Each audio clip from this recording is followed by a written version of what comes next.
Bonjour, bienvenue pour cette entrevue exclusive donc à Meta TV où on va vous expliquer une histoire assez incroyable. Alors bonsoir Tarek, t'es avec nous ce soir. Bonsoir. Cet après-midi, si j'ose dire, on va pas faire comme à la télé, les mythos du soir. Salutations à tout le monde. Voilà. Comme ça tout le monde est content, le jour, la nuit. Voilà, quoi. Le jour, la nuit. Et alors justement, rentrons dans le vif du sujet. On a vu une séquence, enfin plusieurs séquences sur internet, donc on fait des millions de vues.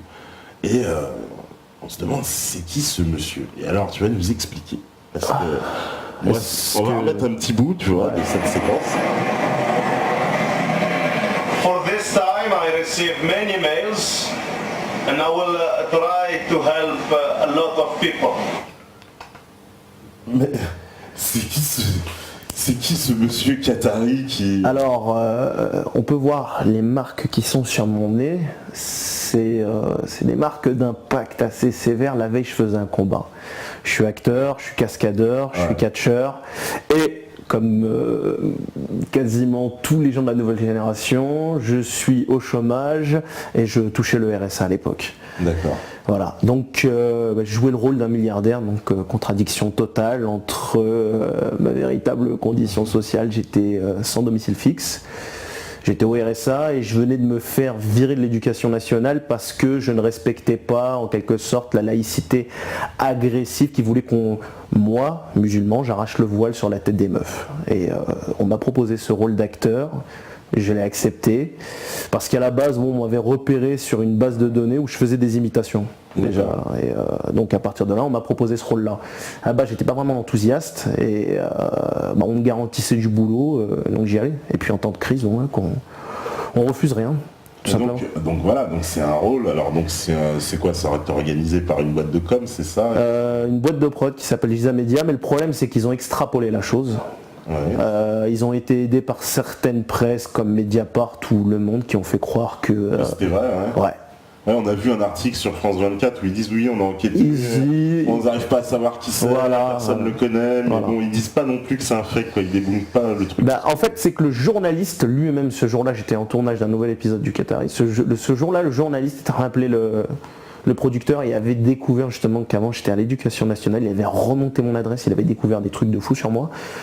Et donc voilà quoi, donc tout simplement ils avaient découvert qui j'étais, ils voulaient le balancer, donc la production leur a mis la pression et moi-même de toute façon je voulais pas qu'on mette en avant ma vie privée pour l'instant, donc je voulais tout simplement travailler, faire ce que j'ai à faire, mais le problème c'est que ça a pris une ampleur extrêmement grave. Moi le lendemain où j'avais tourné cette vidéo où justement je fais le Père Noël international.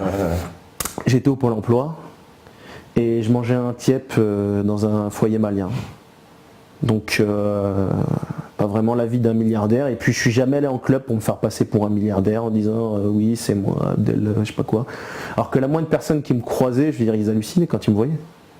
Genre tu sais, t'es là, tu continues, t'es dans ta galère quoi, tu fais tes trucs. Et puis d'un seul coup t'as des gens qui viennent vers toi et qui te disent ouais c'est toi le Qatari là. T'étais là, tu dis calme-toi, laisse-moi tranquille, vas-y, fais ta route, barre-toi. Et ça a été ça, je vais remettre plusieurs fois. Il y a une fois j'étais à la mosquée, j'allais pour faire ma prière. Et il y a un mec, je crois, il a dû faire des doigts, mais de ouf, il était là, tu sais, genre solution, c'était un clando le mec. Ouais. Il se retourne, il me voit. À ton avis, qu'est-ce qu'il a dû penser? En croyant que justement l'histoire du Qatari était vraie. Qu'est-ce qu'il a dû penser? Il a dit ça y est, mon miracle est exaucé. Tu vois ce que je veux dire? De ce point de vue-là, c'est un peu marrant quoi. Ouais. Non, mais c'était marrant pour la personne qui est extérieure à ça. C'était pas marrant pour moi. Parce que toi, justement, alors moi je dis, vas-y, je le prends comme une blague, mais tu l'as mal vécu, c'est-à-dire c'est quoi? Alors, moi, tout simplement, j'ai toujours refusé de me mettre en avant en tant qu'acteur ou quoi que ce soit. À l'époque, même quand je montais sur le ring, je catchais, je restais discret. J'essayais d'évoluer le plus possible dans ce que je faisais en force athlétique et autres, vraiment dans l'ombre, et essayer d'inspirer les plus jeunes. C'est ça en fait mon truc, c'est ça. J'ai envie de montrer autre chose. J'ai pas envie de faire la star. Tout ce système-là m'intéresse pas. J'ai travaillé dans le Festival de Cannes, je travaille dans le Midem, je travaille dans tous ces trucs-là. J'ai travaillé au Canada, aux États-Unis. En fait, moi, en quelque sorte, je suis un galérien mondialiste. Ouais. Je viens de la Tunisie, j'ai travaillé en France, j'ai vécu aussi en France, j'ai vécu en Tunisie, j'ai vécu au Canada. Une partie, un moment où on a tourné un peu en Europe du Nord.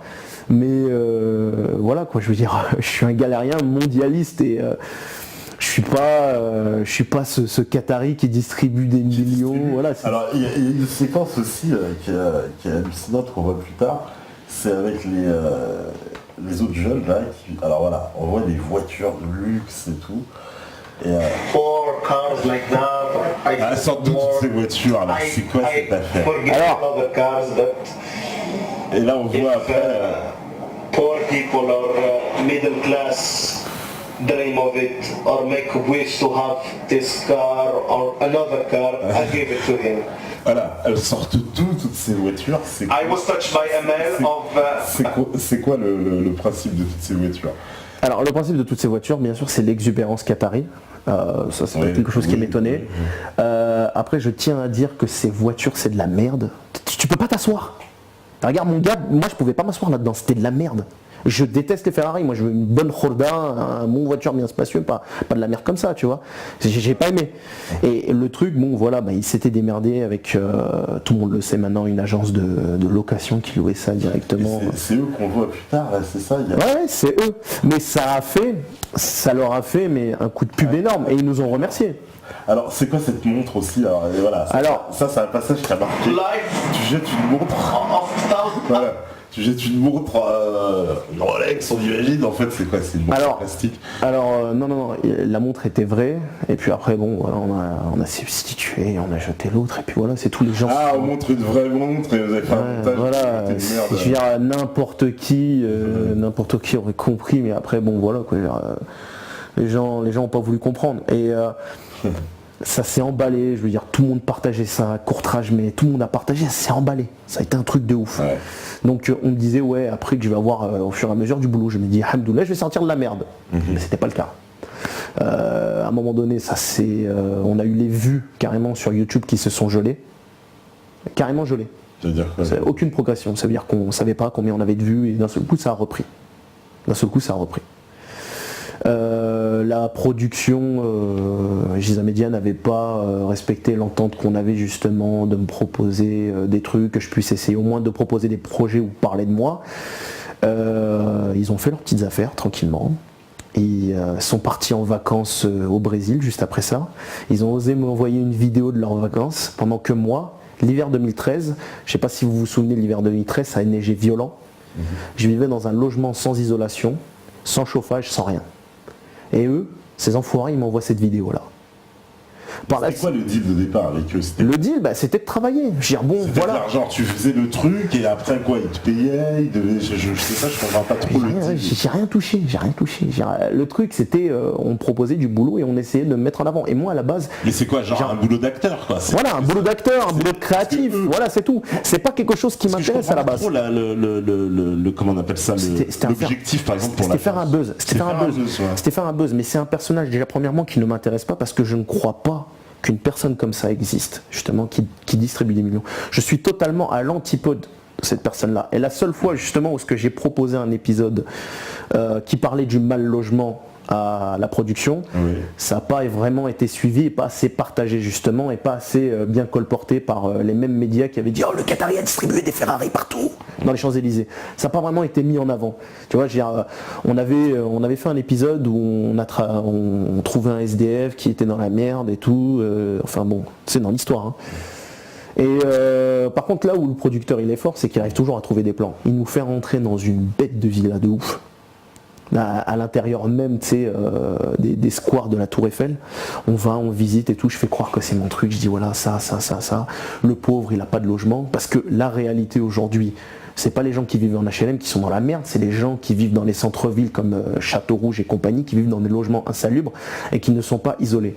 Et le but, c'était quoi? C'était de mettre en avant un mec qui paye très cher son loyer et qui est dans la merde, et dire voilà, moi le Qatari, je vais lui donner mon appartement qui me sert à rien, qui coûte 8 millions d'euros. Mais ça n'a pas été suivi justement par les associations de mal logement et compagnie qui ont montré ça. Ils n'ont pas voulu. Mais par contre, l'histoire de la Ferrari, l'histoire du mec ça ils ont voulu le faire. Voilà, en fait, c'est toujours ciblé. C'est véritablement quand tu veux te servir de ce personnage-là pour faire passer un message, là non, ça suit pas. Et puis bon, je sais pas si tu as vu l'épisode où est-ce que je tiens des pancartes Fuck the Bank. Non. Mais là, c'était l'épisode le plus hardcore que j'ai fait. On est parti au siège de Société Générale à la Défense. On est parti à BNP, on est parti à Crédit Agricole, Crédit Lyonnais. Le mec, à un moment, il me fait rentrer, je le suis. Le mec, il me fait rentrer au siège, je sais plus si c'est Crédit Lyonnais ou quoi que ce soit, c'était vers Opéra ou Saint-Lazare. Je rentre dans le siège avec ma pancarte Fuck the Bank. T'as la sécurité, t'as un espèce d'alcoolique directeur de la sécurité, je crois que c'est un ancien légionnaire ou je sais pas qu'est-ce que c'est. Il fait bon les mecs, pas de scandale parce que sinon ça va mal se terminer. On vous descend, vous avez compris? On vous descend. Le mec de la sécurité nous disait ça. Juste pour une pancarte Fuck the Bank. Le gars me fait rentrer, me ferait prendre des risques de ouf. Et à la fin il m'oublie, tu vois, on rentre, tu t'imagines ça, je veux dire, c'est pas la sécurité de Auchan ou la sécurité de ED ou quoi que ce soit. C'est la sécurité d'une banque. Oui, bah oui. On allait tellement loin, je veux dire, ok d'accord, tu veux dénoncer le lobby des banques, tu veux dénoncer ceci, tu veux dénoncer cela, mais fais ça avec de bonnes conditions, je veux dire, fais pas prendre un risque à un mec qui va rien gagner au final, c'est ça surtout le truc, c'est que t'arrives dans un truc, on le sait, ça sert à quoi? C'était ça le truc, c'est véritablement il y aurait eu autre chose à faire. C'est le personnage. Voilà, c'était de pousser le personnage, mais il y aurait eu autre chose à faire sur ce personnage-là, ça veut dire essayer d'inspirer le caritatif. Et moi, le caritatif, personnellement, ça a toujours été quelque chose qui m'a inspiré. Genre dans tout ce que je fais, dans mes trucs ou quoi que ce soit, j'appelle déjà à la solidarité. J'appelle à ce genre de trucs-là, je veux dire. Les épiceries sociales, on creuse pas assez. Il y a tous les jours, il y a de la nourriture qui se jette, on a des millions de tonnes de pain qui se jettent, on ne le rassemble pas.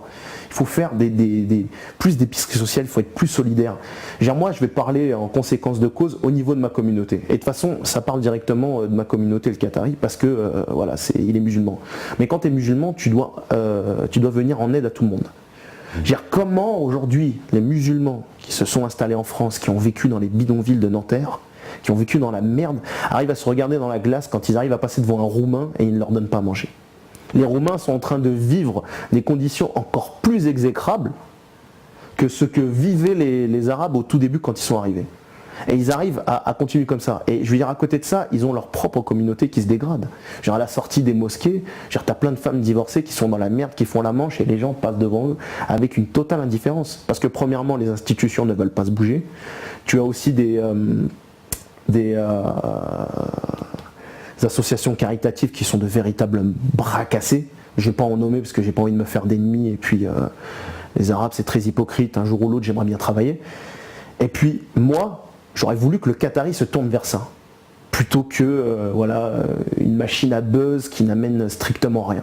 Et ça finit comment alors cette affaire? Ça a fini, c'est qu'à un moment donné, la dernière vidéo n'a pas fait assez de vues, donc on n'a pas continué, donc moi je suis resté sur le banc.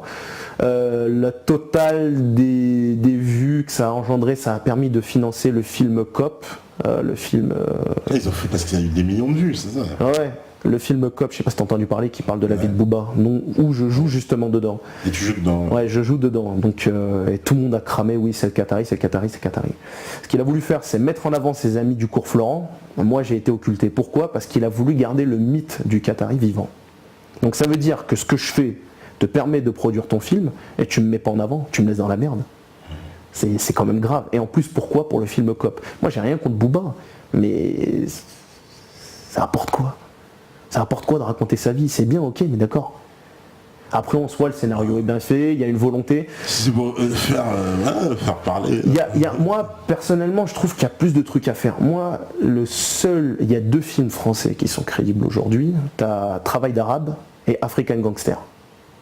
African Gangster avec Alpha 520, je sais pas si tu l'as vu. Non, j'ai pas vu. C'est un film authentique, réaliste, qui parle véritablement de l'évolution d'un sans-papier. C'est ce genre de truc-là aujourd'hui dont on a besoin. On a besoin d'indépendance, on a besoin d'évoluer par nous-mêmes, on a besoin d'avoir nos propres médias. D'où je suis franchement très content d'avoir, tu vois, des mecs comme toi, Meta TV, qui ont leur chaîne. Après, tu as des journalistes indépendants comme Tonton Marcel qui font un excellent travail aussi. Et ce qu'il faut, c'est ça, c'est qu'aujourd'hui, voilà, on arrive à une cohésion, un truc authentique, et qu'on cherche pas à faire des buzz vides qui ne servent à rien. Ouais. Et donc là c'est terminé, tu feras plus d'épisodes Qatari, mais clair. J'ai jamais voulu en faire. Moi si c'était payé, après voilà, je suis en chien. Si c'est payé, je le fais. Si c'est pas payé, je le fais pas. Et comment dire, les gens maintenant que ça commence à savoir que c'est fake quand même. Les gens me croisent dans la rue. T'as des gens qui viennent m'agresser carrément pour que je leur donne de l'argent. Ah ouais. Je les remets à leur place. Il y a eu... C'est-à-dire les gens ils viennent te voir, ils te disent oui, t'as pas 100 euros. Non, mais je lui fais vas-y, casse-toi. J'ai dit barre-toi. Ouais. Barre-toi. Après, bon, j'ai vécu sur la Côte d'Azur, ça me dérange pas spécialement et je suis habitué au racisme, ça me fait rire. Quand tu vois des vrais Qataris, des vrais Saoudiens qui disent non, ce mec n'est pas un Qatari, c'est une sous-race de singes libyens ou tunisiens au mieux. Ça a été marqué ça. Bon, ça te fait rire, tu vois, sur le coup, bon, ok, j'assume ma tronche de singe, quoi. J'ai dit, ouais, ok, d'accord. Voilà, et qu'au-delà de ça, au sein de ma communauté, moi, personne, quand j'ai voulu essayer de me marier et que je me suis présenté à la belle famille, on m'a toujours refusé parce que j'étais orphelin de père et que j'avais pas assez de moyens, et qu'une merde comme ça, un personnage comme ça, a reçu plus de 15 000 demandes en mariage. Tout ça pour ces milliards. Tu te rends compte déjà, je veux dire, de tout le vice indirect que la production a créé et tout le vice des gens. Tous les jours c'était des ribes, c'était la manche, c'était ceci, c'était cela, mais on n'est jamais rentré dans le fond du problème. On n'est jamais rentré dans le fond du problème. Ça veut dire, ben voilà, c'est un milliardaire, ok d'accord, mais il veut faire Robin des Bois, il veut distribuer sa fortune. Ils ont voulu en fait le faire passer pour un messie, mais au final, ça a floppé quoi. Ouais, c'est vrai, d'accord. Et comment dire, c'est quoi aujourd'hui, voilà, ta conclusion sur cette affaire voilà. Ne croyez pas au Père Noël. C'est tout. Ne croyez pas au Père Noël. Ne vous arrêtez pas à ce que vous voyez. Et si vous voulez agir, faites des choses. Je veux dire, allez-y. Moi, j'ai toujours voulu faire au niveau communautaire. Je travaillais ou même avec tout le monde. Il faut aider tout le monde. Mais après, voilà, il y a des gens qui aiment bien se rassurer et faire des maraudes pour aider des alcooliques à Stalingrad. La priorité aujourd'hui, c'est les enfants et c'est les mères de famille. Il y a de plus en plus de femmes divorcées et de femmes veuves toutes seules qui galèrent. Que ce soit en France ou que ce soit à l'étranger. Là-dessus, il y a des trucs à faire. Ouais, mais bon, c'est pas. Tu savais qu'avec ce genre de vidéo, toi, tu pensais pas quand même que c'était politique, c'était un but un peu, voilà. On est rentré dans le contexte politique quand j'ai dénoncé le mal logement et que je donnais le truc. Mais moi, ce que je voulais, c'est que ça rentre encore plus dans le fond. Et je l'avais toujours demandé. Ça n'a pas voulu suivre. Ça n'a pas voulu suivre. Et en quelque sorte, les productions, les agences qui ont contacté après Giza Media, ils ont dit le Qatari ne nous intéresse pas, on va pas faire des programmes où on va expliquer la prière aussi si ça continue. Ils ont dit comme ça. Et il y a aussi un problème de pays, où il y a un problème de culture. C'est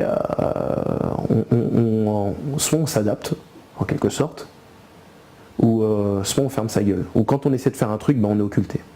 Et c'est ça aujourd'hui, on vit dans notre différence, on est qui on est, et on sait que dans ce qu'on fait, on parle à beaucoup de monde.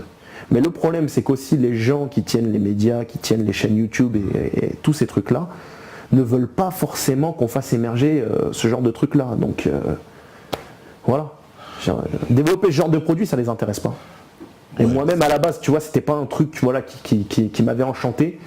Mais on aurait pu essayer de faire évoluer ça, je veux dire, en espèce de vrai Robin des Bois. Mais malheureusement, ça n'a pas été fait.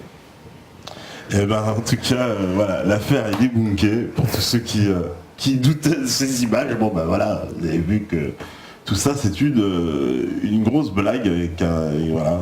C'était un rôle. C'était un rôle. C'était un rôle. On n'a pas compris le côté fiction, tout ça. On a vu ça. Brut de pomme, et puis après c'est quand les gens me rencontraient, comprenaient que c'était faux. D'accord, bon, alors cessez de lui demander de l'argent, ça ne sert à rien. Voilà, en tout cas, donc c'est un peu ça aussi, quoi. Donc arrêtez parce que ça a révélé ce côté-là. C'est vrai que le côté vénal finalement extrêmement vénal, extrêmement vénal. Moi ça m'a dégoûté, ça m'a rendu encore plus misanthrope. Ouais. Ça m'a rendu encore plus misanthrope. C'est voilà. Et ben voilà, ça a démontré au moins la nature des choses. Au moins, il y aurait eu quelque chose de positif dans cette affaire. Il y a une morale à ça. Il y a une morale à ça, comme on dit chez les bouddhistes. Je voudrais juste dire un dernier truc. J'encourage tous les internautes à continuer à soutenir Meta TV. Il faut plus de médias comme ça. parce que c'est un média justement qui m'a permis aujourd'hui de m'exprimer. Et c'est de plus en plus dur de pouvoir s'exprimer, de parler. Et plus il y aura de médias comme Meta TV, plus on arrivera à développer et à avoir des gens comme moi qui peuvent s'exprimer ou qui peuvent créer. Donc j'espère que les internautes aussi retiendront ça et merci beaucoup à Meta TV de m'avoir reçu. Eh ben pas de souci. Eh ben merci Tarek et voilà, petite entrevue exclusive sur Meta TV. Ciao ciao.